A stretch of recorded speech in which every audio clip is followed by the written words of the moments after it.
As a decker, you'll be using your avatar to hack into a computer network and complete a series of goals to win the game. You'll be using your deck of 15 command cards to act on this network, moving your avatar, uploading powerful programs.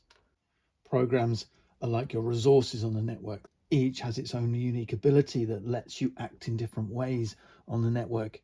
And you can even upgrade these programs into more powerful installations. We're going to play through 3 levels of the game, or cycles: copper, silver and gold, and each one will have its own set of objectives. To win the game, we only need to complete gold, but winning or losing it copper and silver will make our game easier or harder. Along the way, we can upgrade our deck.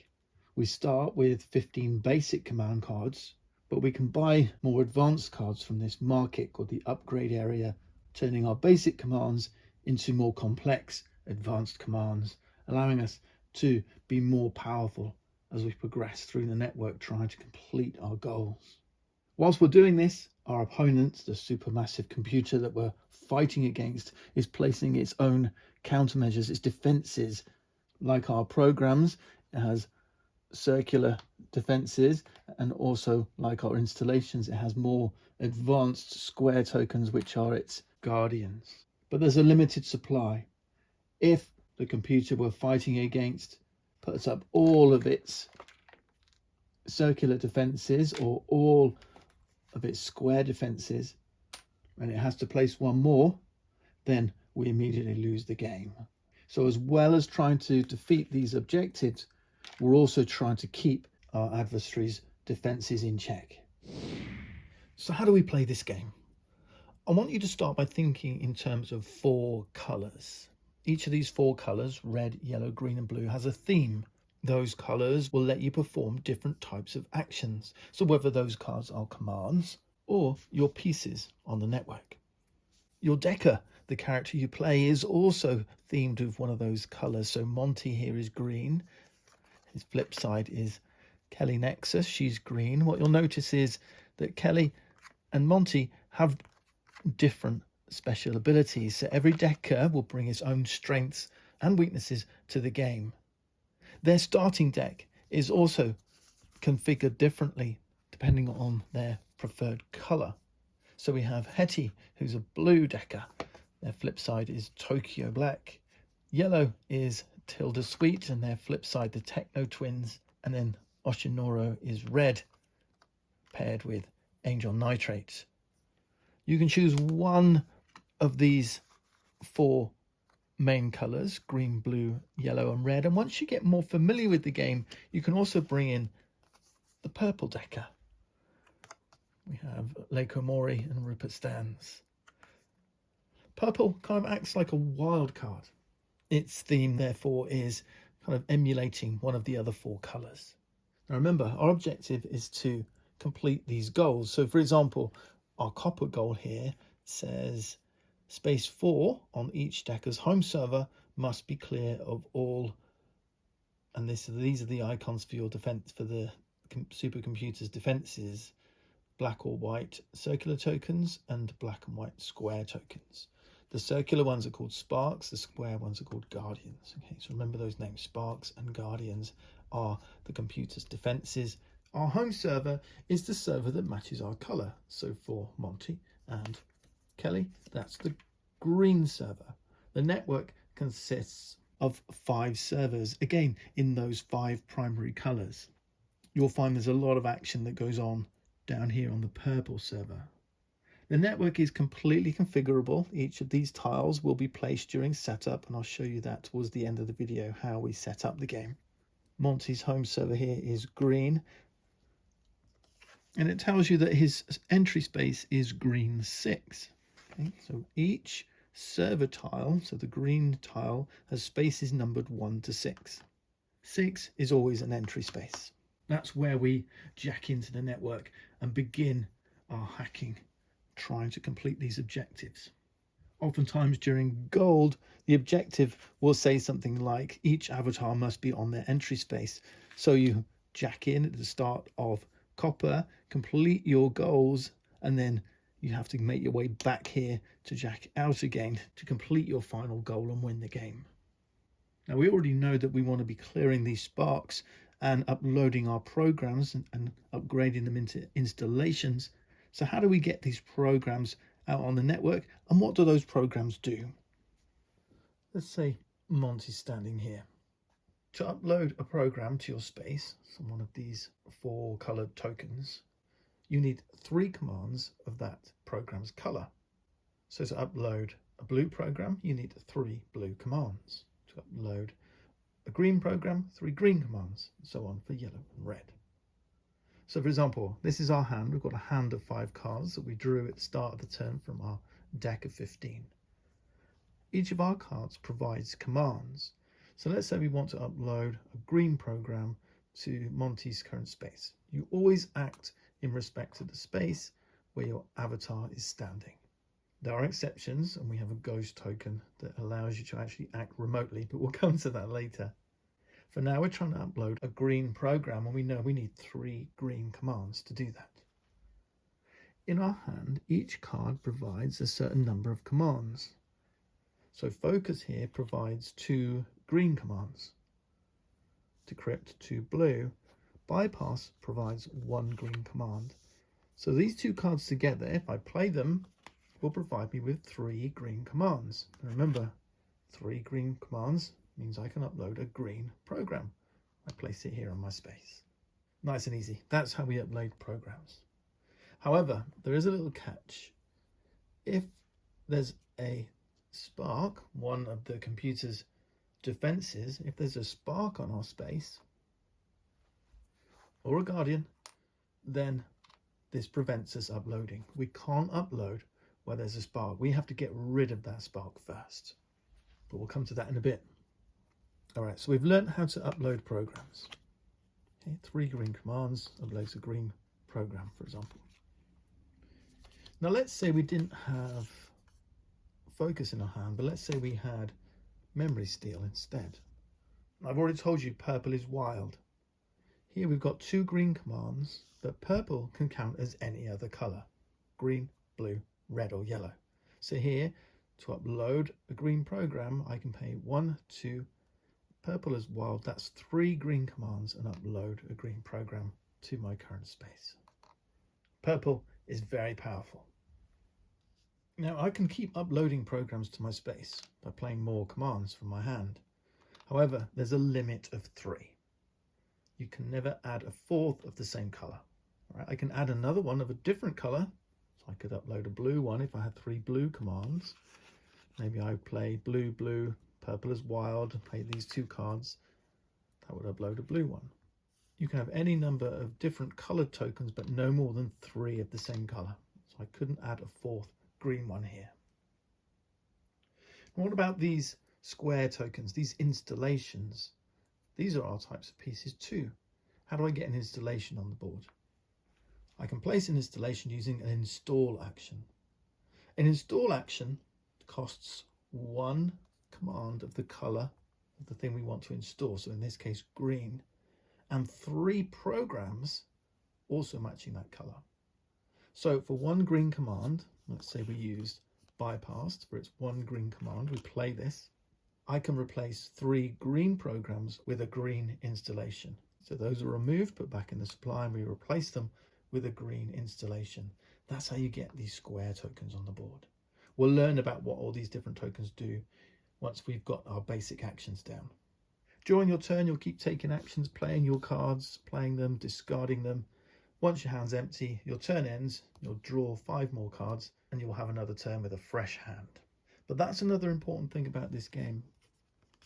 On your turn, you're just expending your hand. You can take as many actions as you can afford to take with the cards in your hand.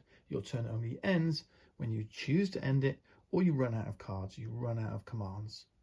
Okay, so we've learned how to upload programs. We've learned how to change them into an installation. The other standard action we need to learn is, how do we upgrade our deck? Now, I already told you there's a market of cards. There's always 4 cards in this market, or this upgrade area. And from there, we can buy as many cards as we can afford to buy on our turn. But again, it's going to cost us commands. So command cards, we can use them for their commands to take actions. One of those actions is upgrade. So for example, let's say we wanted to buy Psionic Scatter. The cost to buy this card is up in the top right hand corner. This says it costs 2 green commands to buy this card. We can play as many cards from our hand as we wish to buy this, as long as collectively we include at least 2 green. So I could, for example, play Bypass. That gives me 1 green command, and perhaps Reroute, which gives me a yellow and a purple. And I can call that purple green because purple is wild. That's 2 green commands. I can pay that. I can play them to buy this card. Or perhaps I'll just use this one. I'll just use Focus. I'll use Focus. It generates 2 green commands and I can buy Psionic Scatter with it. Perfect. Okay, let's say I choose to do this. You play the card. You take the card that you're buying and you place it directly in your hand. This card you can use immediately on your turn to take more actions. Remember, your turn doesn't end until you choose to end it or your hand is exhausted. However, every time we take 1 new card from the upgrade area, we have to throw away and remove from the game 1 card that we used to pay for it. In this case, Focus. That's out of the game. In this way, our deck is always 15 cards, never more, never less. So the sum of cards in our deck, our hand and our discard pile is always 15 cards. Now let's say let's say I did this. I wanted to buy Psionic Scatter. It costs 2 green and I'm going to pay Bypass and Reroute. I play these 2 cards. That covers the cost. This goes to my hand. I throw one of these 2 cards away. Doesn't matter which one. This one perhaps. That's out of the game. This one that I've played, this is discarded, right? I've used it, I've spent it, it goes to my discard pile. Now I can continue taking my turn, right? Perhaps I want to buy another card from the upgrade area. No, we don't refresh this, okay? Not until the end of our turn. The way to think of it is that the market here is an extension to your hand.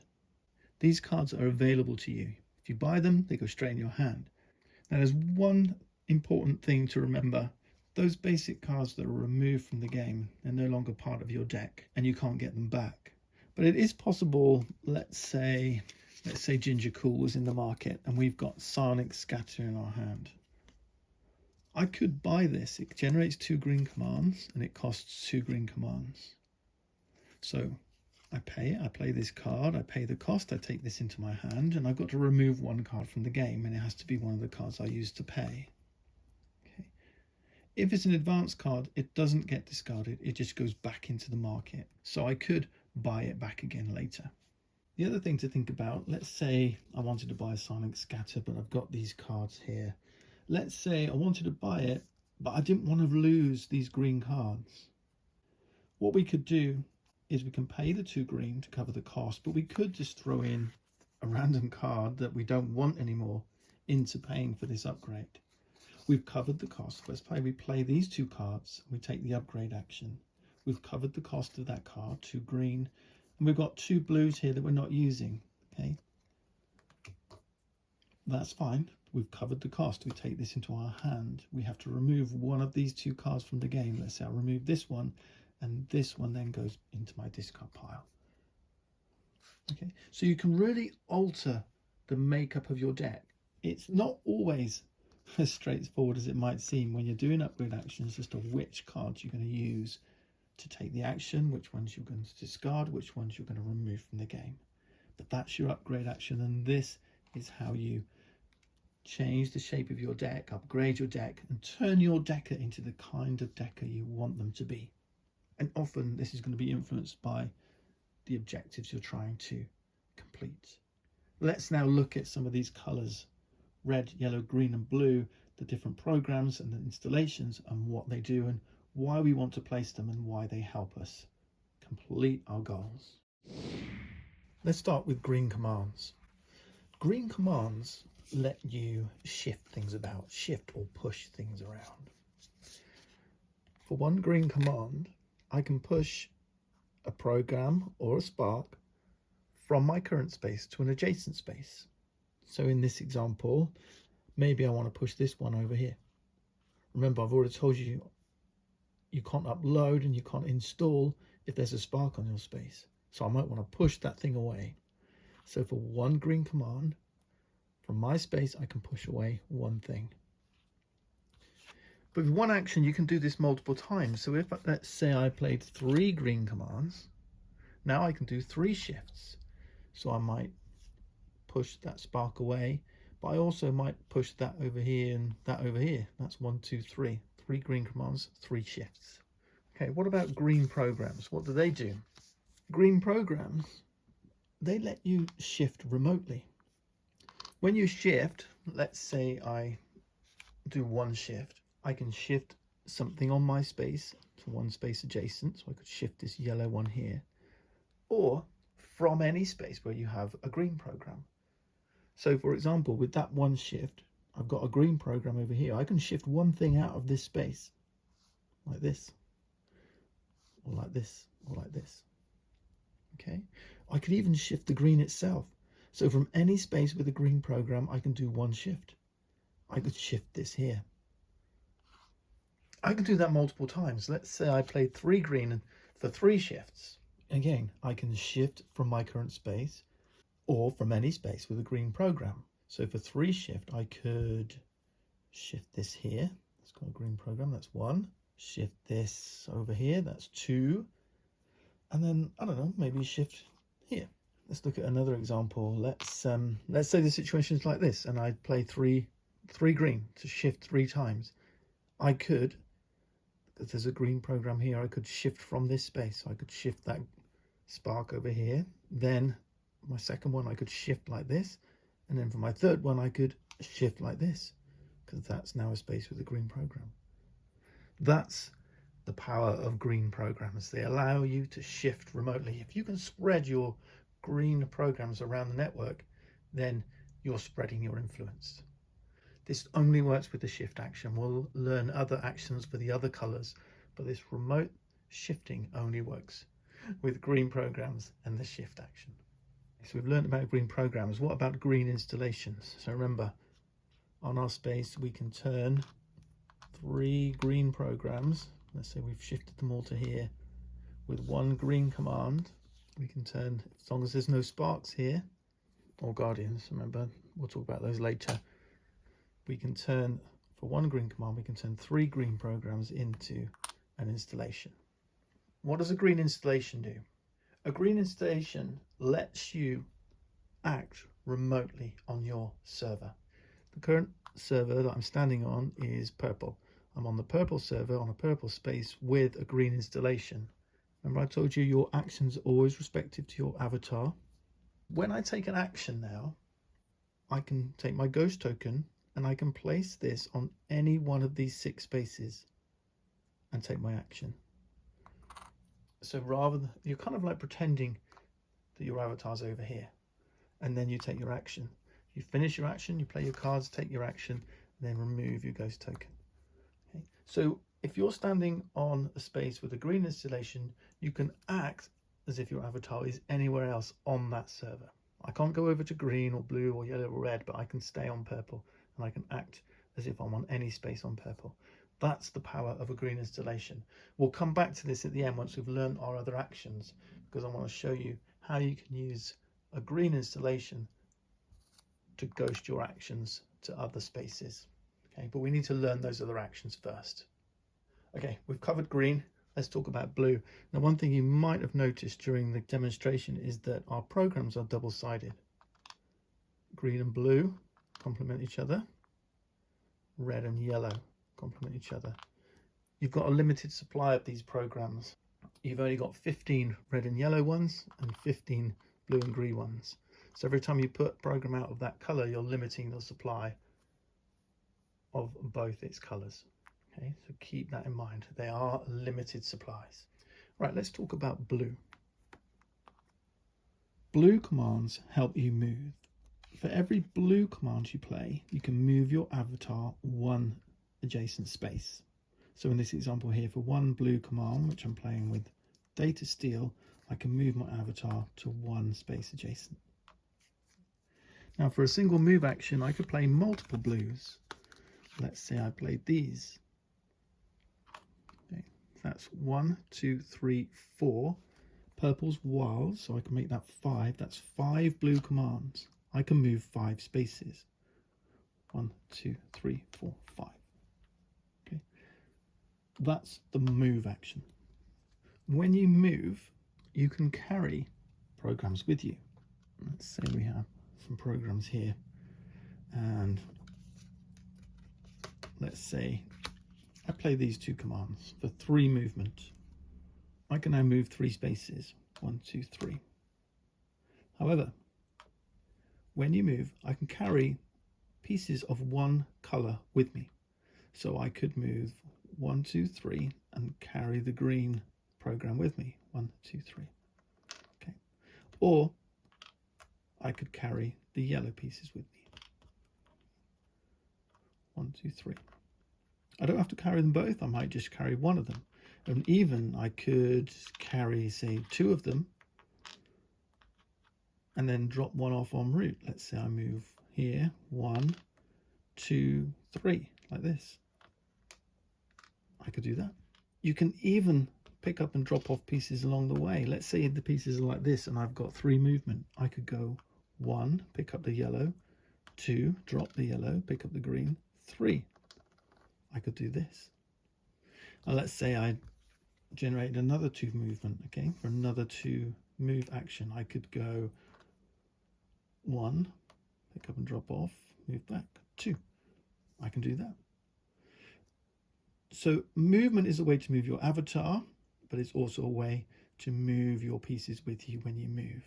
Now, unlike shift, remember we could shift sparks, you can't pick up and drop off sparks when you move.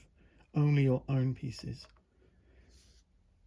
Installations are immobile. They're like fixed buildings, if you like. When I move, I can't take this with me. You can only take the circular programs when you move. So that's blue, and that's the move action. So what about blue programs? What do blue programs do? So let's say I've uploaded some blue programs. When you move, if you're moving from and to a space that both contain a blue program, it doesn't cost you any of your movement points. Okay. So let's say I'm going to take a move action and I've generated 2 blue commands. I can create 2 blue movement. Okay, 2 movement. That gives me 2 movement points. I can move twice. So if my first one, let's say I move from here to here, that's 1. Now when I move from here to here, because I'm moving from and to a space with a blue program, that doesn't use up one of my 2 movement. Okay, so that's 1. This movement is free. This movement is free. And let's say I want to move from here to here. That wouldn't be free. The space I'm moving from does, but the space I'm moving to doesn't contain a blue program. So let's do that again. That's 1, 2. These sequence of adjacent blue programs are called pathways. Okay, they create little pathways that you can slide along in the network. Now let's say I was here. You can't, unfortunately, you can't just move along this for free without taking a movement action. And every action you take, you must play and discard at least 1 card. So if I wanted to move from here to here, I'd have to play at least 1 blue command to start the move action. So I've got 1 move, 1 movement point. I can move from here to here. That doesn't use it up. I can move here.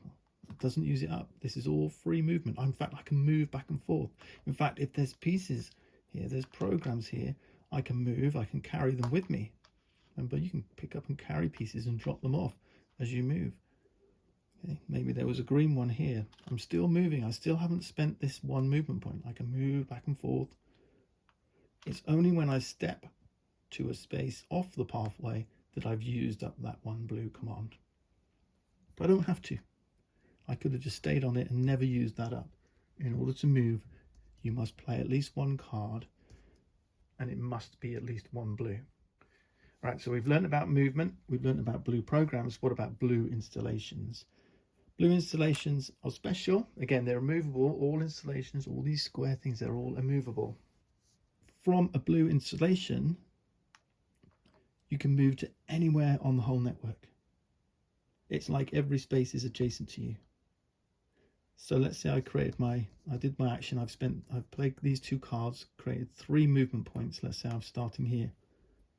I can move here. This is free. This is free. It's between 2 spaces that both contain blue things. So blue installations also contribute to the pathway. But from here, remember I've still got 3 left. I can go anywhere on the network. Let's say I go over here. It's like a little teleport. Okay, that's used 1 movement because this doesn't contain a blue piece. Okay, it's not part of the pathway. But let's say I went from here to here. Both the spaces I'm moving from and to contain blue pieces, so it didn't cost any of my 3.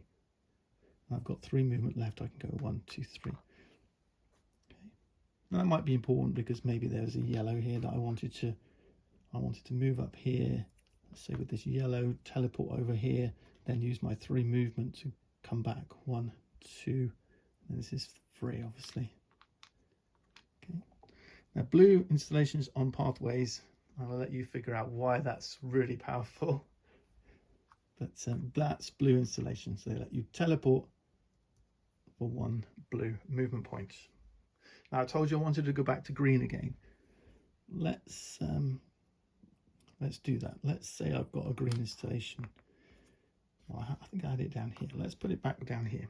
Now remember, with green, I can ghost my action to anywhere on my server. So let's say I want to take a move action. I can move my avatar. Okay, for 3 movement, I could go 1 up to here, teleport anywhere to whatever I want to do. But because I'm on a space on the purple server with a green installation, I can take my action as if this were my avatar. My ghost token is my avatar. So let's say this is over here. I could take the move action. I've paid 3 blue commands. I can ghost my action because I'm at a green installation anywhere. Let's say I want to start here. I'm going to pretend I'm here. So I'm taking my move action as if this were my avatar, and then I'm going to move 3 spaces. 1, 2, 3. And then obviously I'm on the network, I can do this. So you can use your ghost token as if it's your avatar and take any other kind of action with it. But once the movement's finished, the ghost comes off and your avatar is still where it is, which is where the green installation is. So green installations let you project your actions across your server. Blue let you teleport anywhere on the network. There's one more thing I want to add about moving with pieces. When you move with pieces, you must always respect the stacking limits. The stacking limits are 3 of any color on a space, okay, only 1 color. So I could move here with these 2. I'm still within the stacking limits, but I couldn't then move up here because this would bust the stacking limit. Even if I intended to move on with one of them and take it with me, you can't do that, right? So at any point along your movement, your stacking limit must always be observed. The other thing to note is when you're moving along a pathway, let's say I've got 1 movement generated, so I'm on a pathway, I could potentially move up and down here. If I chose to pick up this blue piece and take it with me, it's no longer contributing to the pathway. So this would cost 1 movement to move with this piece. That would use up my movement command. Okay. If I move without it, this is free. But if I pick it up and move with it, that costs. Okay. I've used up my movement now. Okay. I can continue to move on, obviously, within that pathway. But I can't move off it because I've got no movement points left, and that would cost a movement. Not even if I picked this up and carried it with me. Okay. Because while it's being carried, it's not part of the pathway.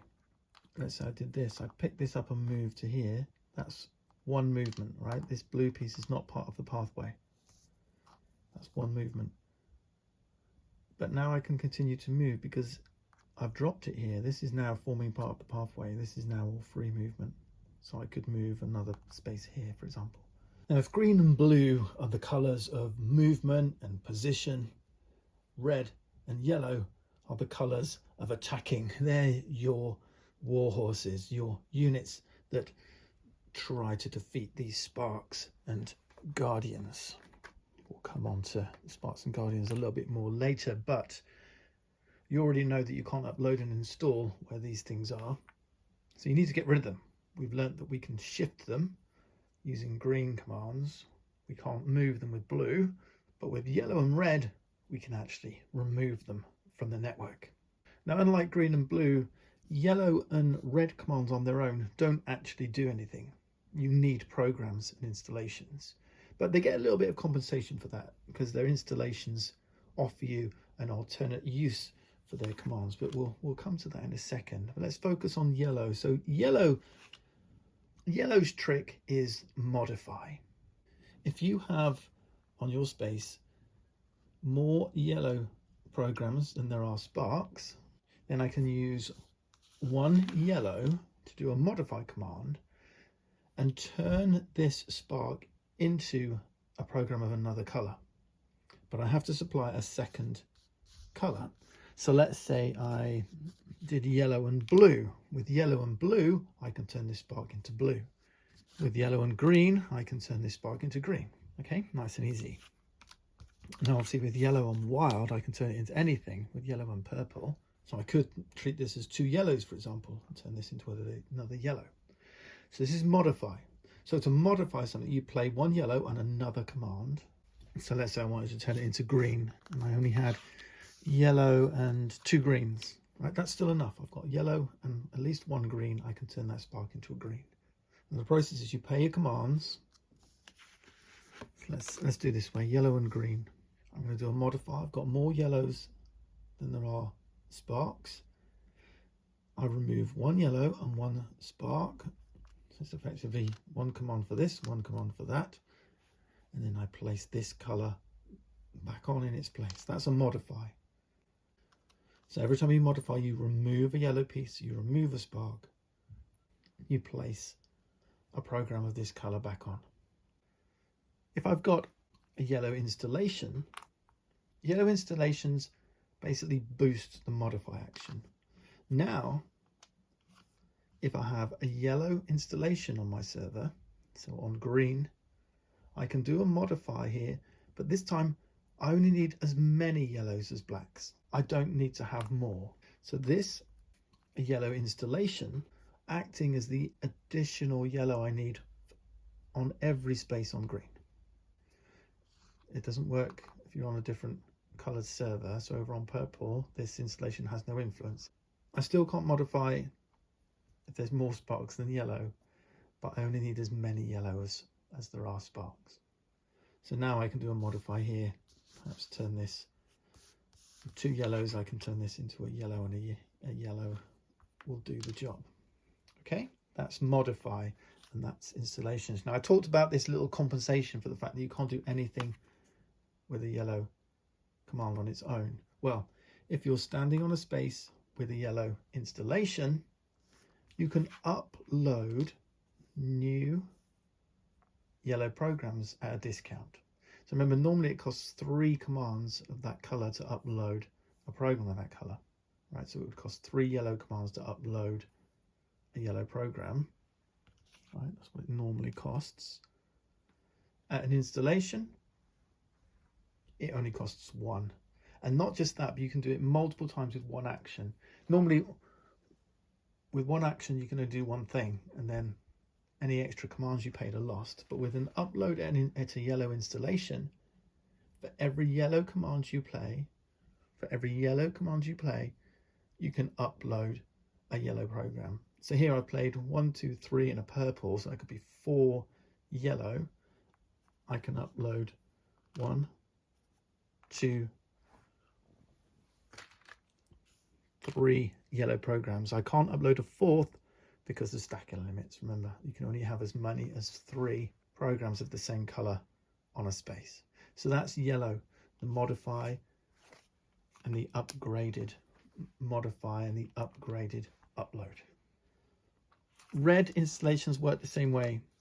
So with red commands, so here I've got 1, 2, 3 red commands, I can upload 3 red programs. Okay, 1, 2, 3, because I'm at a red installation. This doesn't work for blue and green. So there's a little compensation for yellow and red, that their commands on their own don't do anything. Okay. What about red programs then? What do they do? So red programs, like modify, they're a way of defeating the sparks, but it's a little bit more risky. It's called an infect action. Right, so with yellow it's modify, with red it's infect. With infect, you play 1 or more red commands, and then we roll the dice. You have to have a red program on your space. Okay, so I have to be here with a red program, and then you roll the dice. To this, you add the number of red programs to the red die. 1, 2, 3 plus 5 is 8, plus the number of red commands you played. So this will be 10. Okay, 10, that's my infection value. To the black die, you add the number of sparks. So here we've got a value of 5. If you're higher, you get to remove all the sparks from that space. So if there were 2 sparks here, this would be a 6. We'd have 10. We would get to remove all the sparks. So it's a little bit more risky because you're using the dice, but it doesn't cost you a program, and you can potentially knock out more than 1 spark at a time. However, what if the die roll was against you? So let's say I rolled a 1 here. Now I've got 1, 2, 3, 4, 5, 6 versus 6. That's not higher.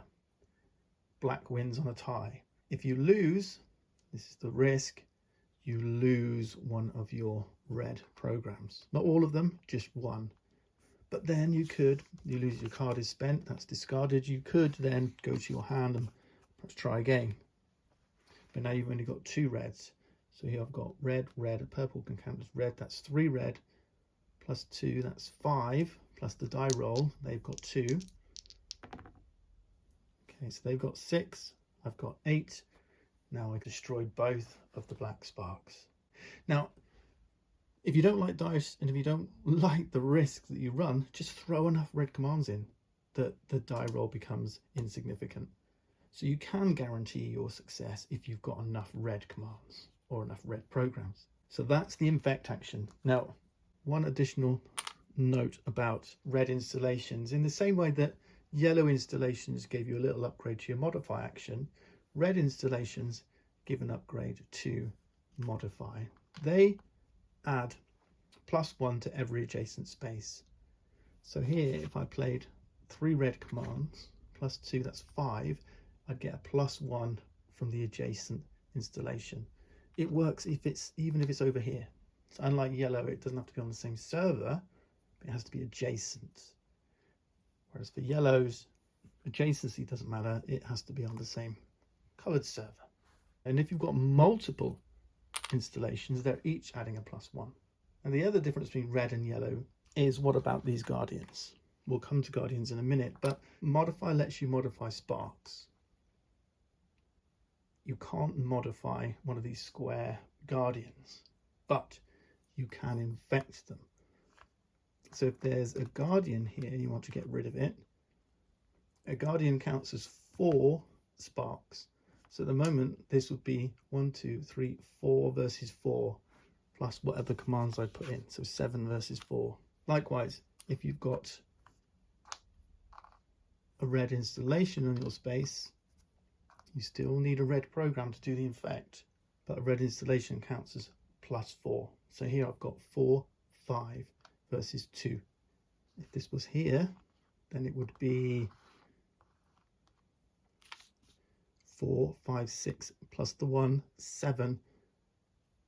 Let's put this here, 7 versus 4. So that's infect and modify. And we've covered all of your pieces and everything they do. Now the game does come with some purple pieces. I'm not going to teach you those, but they are the special ability of Rupert stands. So if you want to learn about purple, read about Rupert stands, but nobody else uses them. So even if you're playing with Leiko, purple doesn't come into play. But basically these things are wild and they can act like any other program. But that's Ruperstan's special ability. Now, just before we move on, there's one more thing I need to tell you about purple. And that is you can always use 3 of any commands to generate a purple.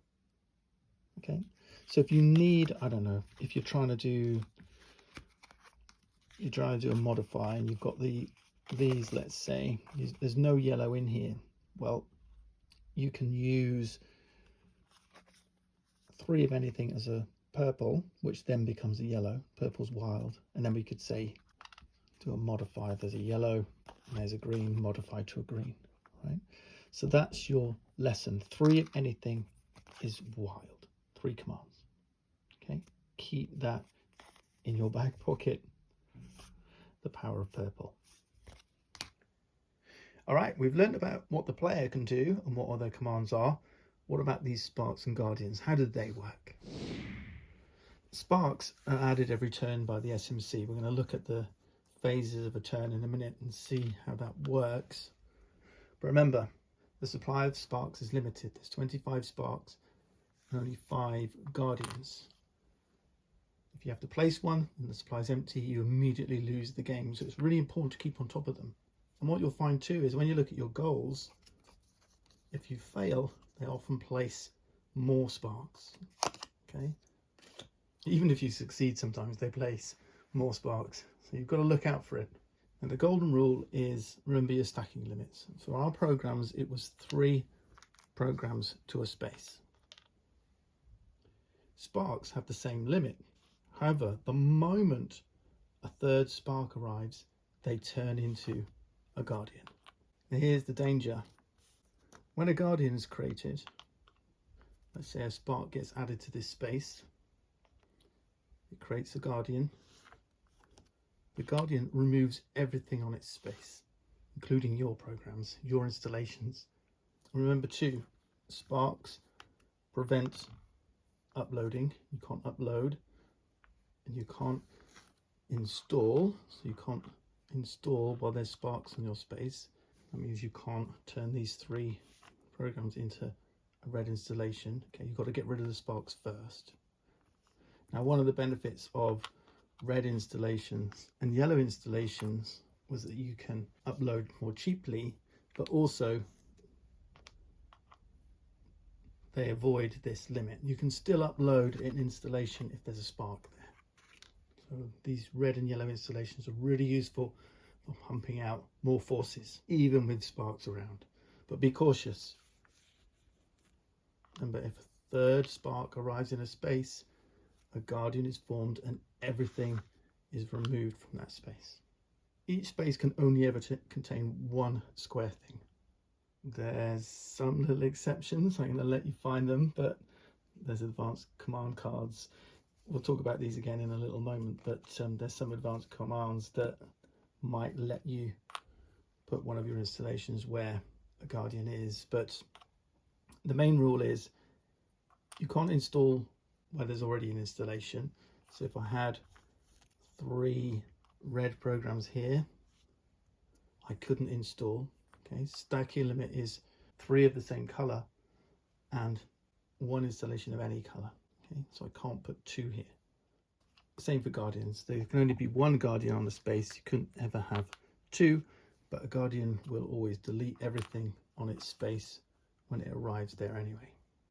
And what's special about a guardian? Well, a guardian can't be modified. We've learned that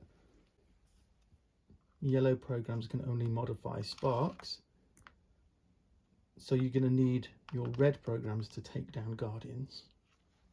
They're immovable. You can't shift them around. So your green commands can shift sparks, but you can't shift one of these square things. They're immovable, same as you can't shift an installation.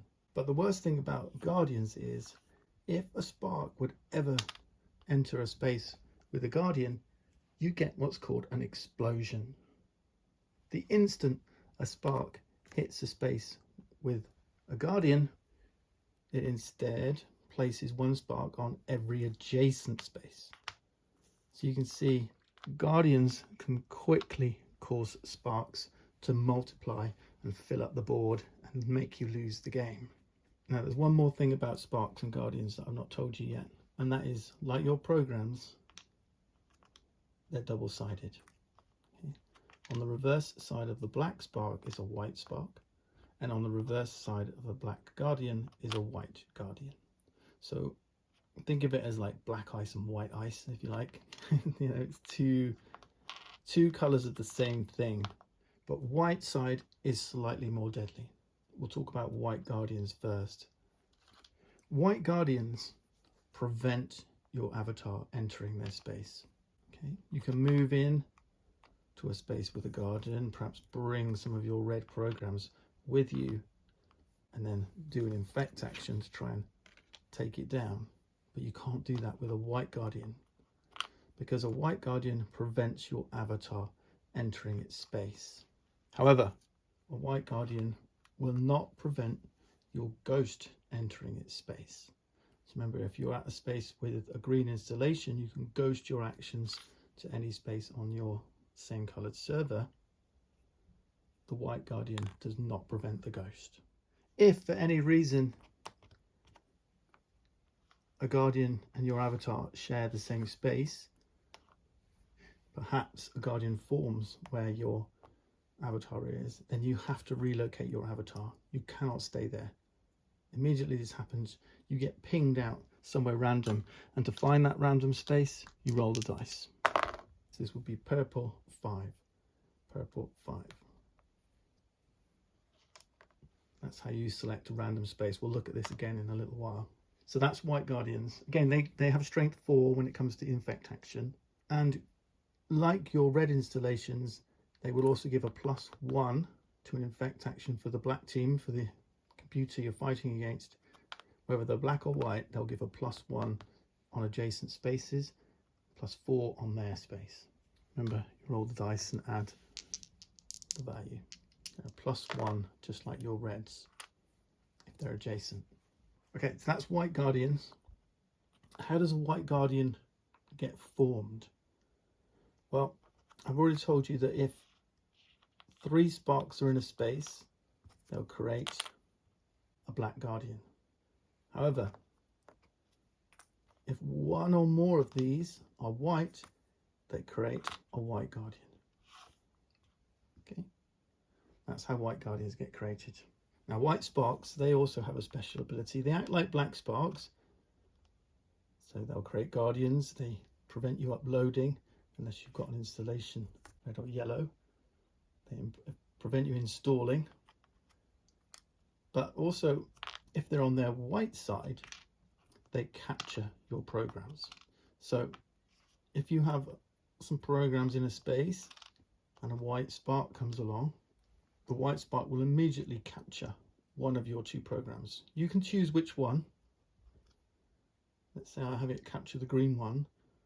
You place the white spark on top, that green program effectively no longer exists.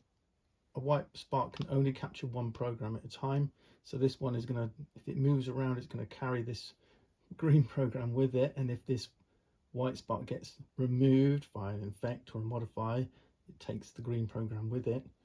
But this thing is now captured. Okay, it's not in the supply, you can't upload it somewhere else, it's caught, but it won't capture another one.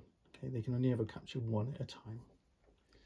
So that's it in regards to pieces. This is how all the pieces work. The last thing I need to do is just talk to you about cards, because your basic cards have commands on. You've learnt that. So this infiltrate gives you 2 red commands. We've learnt that purple is wild, but also advanced cards, they can be used for their commands, but they've also got a text effect. So this one says when you play as part of an infect action, and then it tells you to do something else. But many of them, like Deception Spike here and Nidam Ship, have execute. Execute is an action on its own. If you play a card for its execute effect, you can't use its commands. Okay, so advanced cards have kind of got another use. You can use them for their commands, to take actions or buy more cards, but you can also use them for their execute effect. So execute is an action of its own, just like infect or modify or move or shift. Execute is an action. and you do what it says and then discard the card. Okay, so advanced cards give you all sorts, and this is where a lot of the depth is in terms of card play, is in these advanced commands and their execute effects and their side effects, in addition to the commands they generate. Okay, so we've learned all about your actions and what you need to do, how you can influence the board, how you can fight sparks, how you can bring your own programs to the network. What does a turn look like? What does the game look? How does it flow? How does the SMC put new sparks out? Let's have a look at that next. We always start the game by selecting a supermassive computer to go up against. They all have a star rating. So Alpha Moby is your starting one, is a 1 star. Then we have Spider and Glom at 2 stars, so they're a little harder. Logi and Viking are 3 stars, and then Sentinel and Mother are 4 stars. If you want to go harder or even upgrade one of the lower ones, you can add a +1 or a +2 using a 2.0 and a 2.1 upgrade. I'll leave you to discover those on your own, but they add a final boss. So after you've completed Copper, Silver, Gold, you then have to face a final boss. And that final boss is called Mother's Ghost. There's 4 Mother's Ghost cards, which have kind of, as soon as you defeat them, you win the game kind of effect. All right, these are these like end game bosses, 4 of them. You'll learn about those when you get into the upgrades. Let's say we're going up against Alpha Moby. Alpha Moby is a 1 star. It has some flavor text, and then we have cycles and setup. It says we're going to use 1 copper, 1 silver, and 1 gold objective cards. You can select these randomly. So you would shuffle up all the bronze ones, pick one at random. There you go. Do the same for silver, the same for gold, and you've got your objective deck. Each objective card has a goal, some setup instructions, and maybe some rules that modify the flow of the game. Not all of them do. This one says no special rules, but they will all have a goal. Your aim is to complete the goal. At the end of the cycle, so at the end of copper, at the end of silver, at the end of gold, you'll flip this over and then do either the success event or the fail event. Now during the intel phase, in fact I'm going to grab a sequence of play reference card here, because each cycle begins with the intel phase. This is when you familiarize yourself with your objectives, setups and rules. What I would say is look at all of them. You need to be aware of what's coming. This is a game about planning ahead. Spending copper, setting up for silver and setting up for gold is all part of the game. Now as a variant, especially as you're learning the game, during the intel phase, have a sneaky peek at the back as well and see what the consequences are for success or failure. Okay, that's my advice. The rules say not to, but you can, it's your game. And as you're learning, you'll get to remember them anyway, but it's part of the game is to kind of remember the consequences of success or failure, and that's when you can kind of get better. But if memory's not your thing, just have a sneaky peek and you're good with that. I'll let you off. All right, so we've built our objective deck. Now it doesn't matter if we succeed or fail at copper or silver, the game continues unless it blows the supply of sparks and guardians. But for gold, you have to succeed to win the game. Failure is a loss. Okay, right, so there's our objective deck. The next thing we do is build our network. Here's your network tiles. Remember, there's one for each color. There's also a variant which uses these fragmented server sides. Okay, you want to make sure they're on this side where each tile has 1 color on it. In this top box, you'll have a set of server randomizer cards. That's these. This is for another variant called packet tokens, which add another layer to the game. You put those back in the box. We won't be using variants when you start playing. These you need to shuffle up.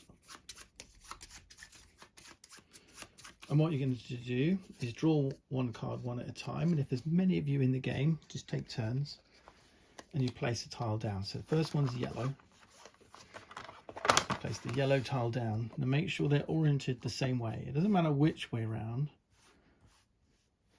but the first tile that you lay will determine the orientation from here on in. Right, so there's the yellow. Next is purple.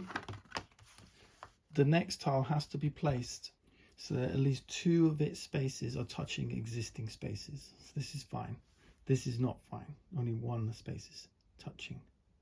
Okay, this is not fine. Only 1 of its spaces is touching existing spaces. Okay, this is fine. Okay, 2 of its spaces are touching existing spaces. It could be the same space. So this is fine. Okay, 2 of its spaces are touching existing spaces. Okay, next, blue. Now again, orientation has to be the same. See how the 6s are all the same way up. You can leave gaps and holes, that's fine. It doesn't have to be one fully contiguous network. Green is next. And then lastly, red. Okay, there's our network. This is what I call a very closed network. Everything's kind of closed in. There's lots of, this is a closed space. A closed space has other spaces on every side. This is an open space. It's got spaces where there's nothing adjacent. So all these spaces around the outside are open spaces. The spaces in the middle are closed spaces. If you've got a big long line, everything's going to be kind of open, right? And that might be important because some of these SMCs or some of the objectives refer to open or closed spaces. Select a profile. I don't recommend purple for your first game. Go for yellow, red, green or blue. You've already seen Monty. Let's grab Angel, shall we? There's Angel. Grab their box of cards.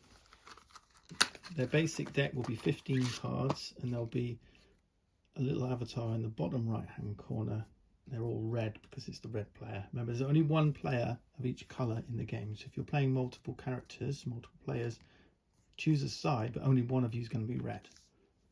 Okay. Here's your deck. This will have more red cards than anybody else. Give it a shuffle up. Grab her avatar. She's going to go on the red 6 space. She's going to get a starting piece that's red on her starting space, entry space, which is red 6. We follow the setup instructions on Alpha Mobi, which are here. Place a spark on each space of the purple server. Place 1 spark on each decker's entry space. Notice this icon is a black spark, not a white spark. Okay.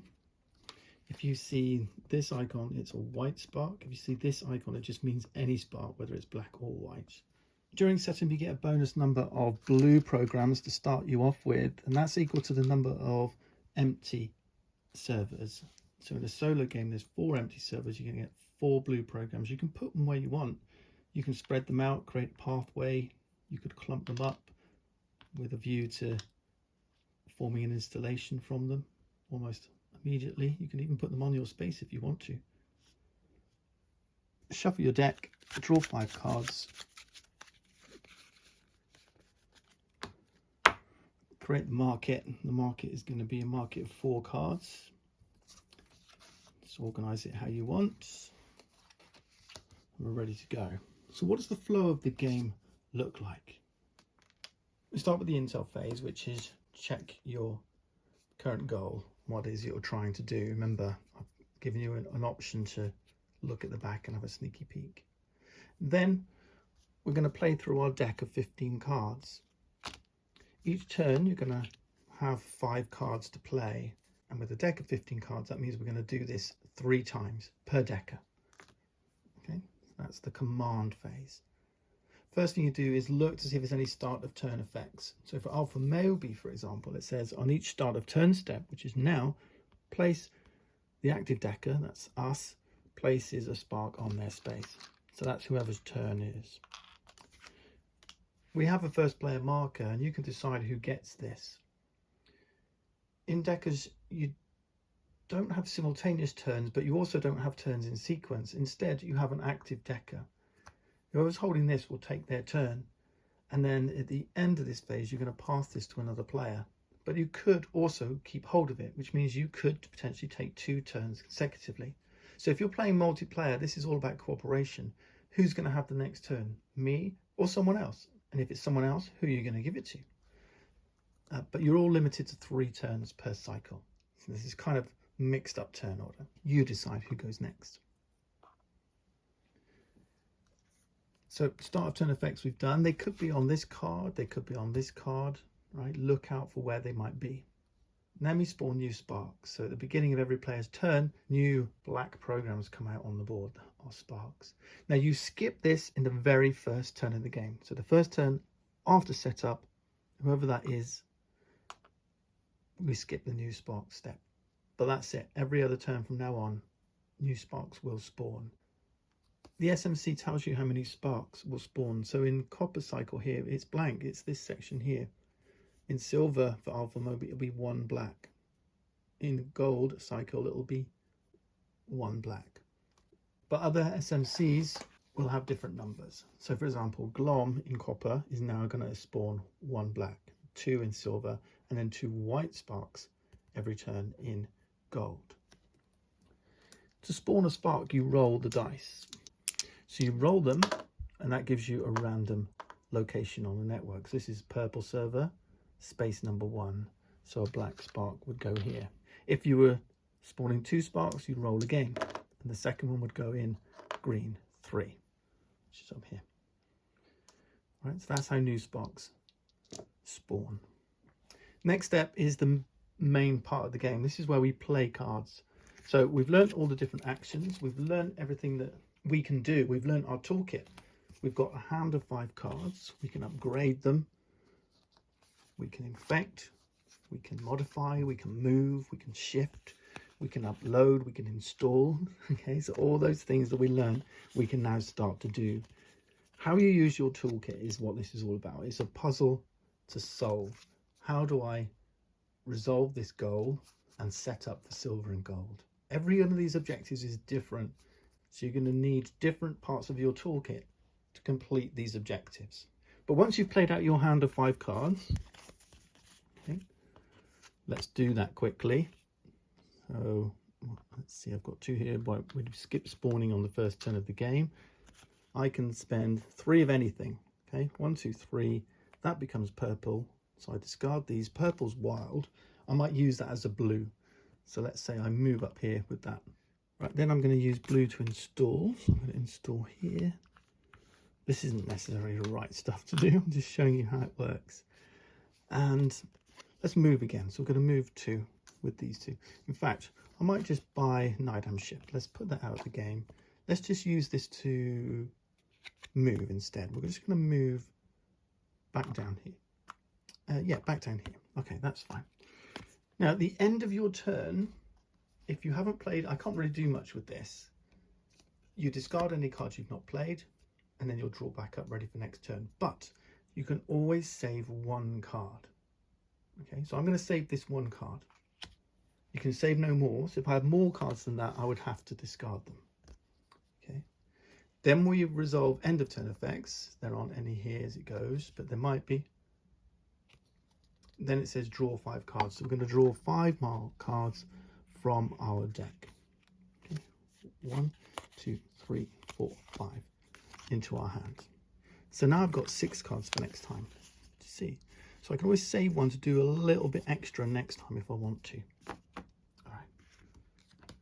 Then it says restock the upgrade area. So currently there's 3 cards in the upgrade area because I bought Nidham ship. I restock. It just means fill the empty gaps. So now there's 4. Okay, so now I can buy these. So we've got the extra one, which is Ginger Cool. And now I decide who goes next. Obviously in a solo game, it'll just be me. In a multiplayer game, it could be me, or I could choose to give this to someone else and let them go. And then we go around. We're going to do this 3 times. Resolve start turn effects. So in this case, Alpha Mobi is going to place another spark on our space. What happens when you get a 3rd? It creates a Guardian. And a Guardian destroys everything on its space.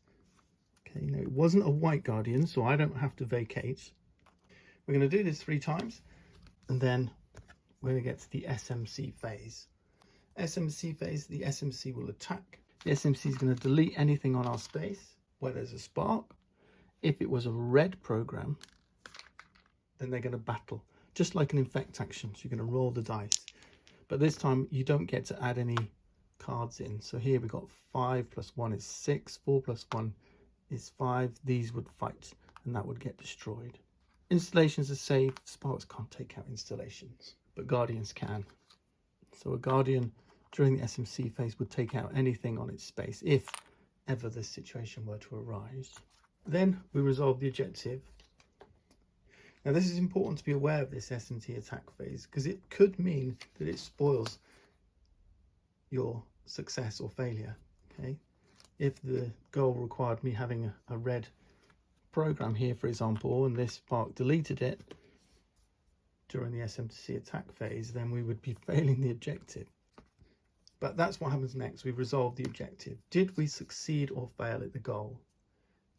We flip the card over. If we succeeded, we follow this. If we failed, we follow this. Okay, we failed. This one says return all yellow programs on this card back to the supply. Place 1 spark on space 1 on yellow and on each space 6 on red, blue and purple. So we're going to get 4 new sparks, 1 on space 1 on yellow, then space 6 on here, here and here. Now that causes a spark explosion, remember? So instead of placing 1 here, 1 on every space adjacent instead.